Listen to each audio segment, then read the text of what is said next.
और इस पर की खबर आपको दे दें, मंत्रालय में फेरबदल के बाद स्मृति ईरानी अब एचआरडी मंत्रालय से टेक्सटाइल मंत्रालय में शिफ्ट हो गई हैं। अब से कुछ ही देर पहले उन्होंने अपने नए मंत्रालय का पदभार संभाला, जिम्मेदारी संभाली। नाराजगी के सवालों पर उन्होंने अपनी प्रतिक्रिया दी, कहा कि कुछ तो लोग कहेंगे, लोगों का काम है कहना। टेक्सटाइल मंत्रालय में भेजे जाने पर स्मृति ईरानी ने कहा कि वो पीएम मोदी का टेक्सटाइल इंडस्ट्री से जुड़ा हुआ सपना पूरा करने के लिए आई हैं। I'm only, I think, bringing to light once again that on one hand the HRD ministry had the potential to set right policy because the implementation factor lies with the state. The very fact that now the policy inputs, some of them are in the public domain, after such large-scale deliberation, the first of its kind in our country, is also now indicative that this segment also has a policy in the making, and I'm hopeful that that will soon see the light of day.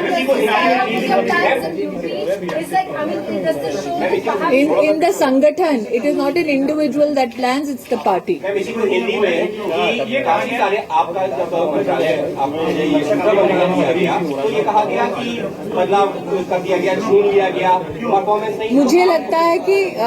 मुझे लगता है कि एक साल में देश के सभी स्कूलों में टॉयलेट बनाना सभी राज्यों के साथ अपने आप में इस बात का प्रतीक है कि जब जब माननीय प्रधानमंत्री जी ने हमें दिशा दी, हमने उन कर्तव्यों का पालन किया। मुझे ये भी लगता है कि कहीं न कहीं नेशनल एजुकेशन पॉलिसी पर व्यापक रूप से हर राज्य से, हर गांव से डेलिब्रेशन करके उनके बिंदुओं को सम्मिलित करने का प्रयास भारत के इतिहास में पहली बार हुआ, जो जनता के समक्ष है। मुझे ये भी ज्ञात है कि प्रधानमंत्री जी का सपना है कि टेक्सटाइल इंडस्ट्री को एक बूस्ट मिले, जो उनके मार्गदर्शन और उनके नेतृत्व में जो नया टेक्सटाइल इंडस्ट्री के लिए पैकेज घोषित हुआ है उसमें उसका संकेत है। मैं आभारी हूं कि जिस रोड मैप को उन्होंने राष्ट्र के सामने प्रस्तुत किया, उस रोड मैप को इम्प्लीमेंट करने की जिम्मेदारी मुझे दी गई। राजनीति की करीब चुनौती दी थी और ये कहा जा रहा है कि यहाँ पर शिफ्ट करने का वजह थोड़ा बर्डन काम का कम करना है ताकि यूपी की राजनीति में आपका फोकस किया जा सके अगले चुनाव आपका। मैं इतना ही कहूंगी कि आज मुझसे तथाकथित इतने सवालों पर जवाब मांगे जा रहे हैं, तो मुझे सिर्फ इतना ही कहना है, कुछ तो लोग कहेंगे, लोगों का काम है कहना। एक सबसे ज्यादा 2 साल का जो कार्यकाल आपका रहा, उसमें बहुत सारे जो विवाद है वो सबसे ज्यादा एचआरडी से जुड़े हुए रहे, यूनिवर्सिटीज के विवाद रहे, छात्रों के विवाद रहे। आपको लगता है कि विवादों के चलते सबसे ज्यादा क्रिटिसिज्म आपको झेलना पड़ा? मुझे ऐसा लगता है कि आप सब आज पहली बार टेक्सटाइल मंत्रालय में इतनी भारी संख्या में आए हैं, तो ये इस बात का संकेत है कि मैं चाहे किसी भी सेगमेंट में जाऊं, आपका मेरा साथ बरकरार रहेगा। धन्यवाद। और वहीं पानी मीटर खरीद घोटाले में दिल्ली की पूर्व सीएम शीला दीक्षित को एसीबी ने नोटिस भेजकर पूछताछ के लिए बुलाया है। नोटिस में शीला दीक्षित से जांच में शामिल होने के लिए कहा गया। ये पूछा गया कि वो सुविधाजनक तारीख और जगह बताएं ताकि उनसे पूछताछ की जा सके। पूरा मामला 2.5 लाख पानी के मीटर की खरीद से जुड़ा हुआ है। आम आदमी पार्टी की 49 दिन की सरकार के दौरान 2014 में इसे लेकर एफआईआर दर्ज कराई गई थी।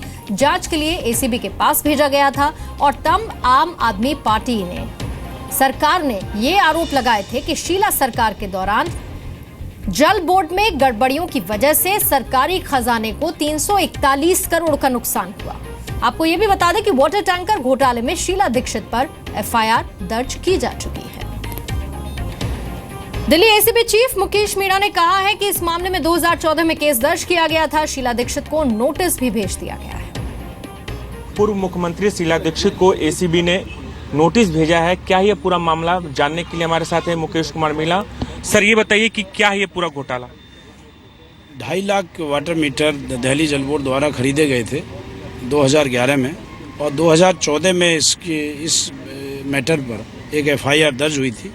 उसमें ये बताया गया था, एलिगेशंस थे कि जो वाटर टेंडर्स की कंडीशंस को मैनिपुलेट किया और इस तरह एक टेंडर दिया गया कि पर्टिकुलर कंपनी को फेवर हो। तो इसके बारे में इन्वेस्टिगेशन जारी है और इन्वेस्टिगेशन में जो जो डॉक्यूमेंट्स कलेक्ट करने वो कर लिए। इन्वेस्टिगेशन जारी है। लोगों से सर, किस कंपनी को फायदा पहुंचाया गया और कितने का ये घोटाला? नहीं, जो एलिगेशन है L&T कंपनी है, उसको घोटाला के बारे में 48 करोड़ के आसपास जो है वो बताया गया है। और जी न्यूज से खास बातचीत में दिल्ली की पूर्व सीएम शीला दीक्षित ने कहा कि वाटर टैंकर घोटाले में नोटिस में नया कुछ भी नहीं। वहीं वाटर टैंकर घोटाले पर शीला दीक्षित ने ये पूछा है कि अगर वाकई में घोटाला हुआ था तो अब भी क्यों वो टैंकर्स चल रहे हैं। 400 करोड़ रुपए के कथित टैंकर घोटाले में शीला दीक्षित को आरोपी बनाया गया और एसीबी ने एफआईआर दर्ज की है और एसीबी ने बुलाया भी है। हमारे साथ इस पर बातचीत करने के लिए पूर्व मुख्यमंत्री शीला दीक्षित जी हैं। आइए उनसे सीधे हम बातचीत कर लेते हैं। मैम, आपका इन आरोपों पे और ये जो एसीबी ने एफआईआर दर्ज की है, इस पे आपका क्या कहना है? सबसे पहले ये टैंकर वाली बात कर रही हैं आप। टैंकर वाला आया है मेरे पास नोटिस। अब जब जवाब देना होगा देखेंगे। अभी कुछ नहीं, ये नहीं कि आप आइए या कहिए, ज़रूरत पड़ेगी तो करेंगे, देखेंगे जी। That's all.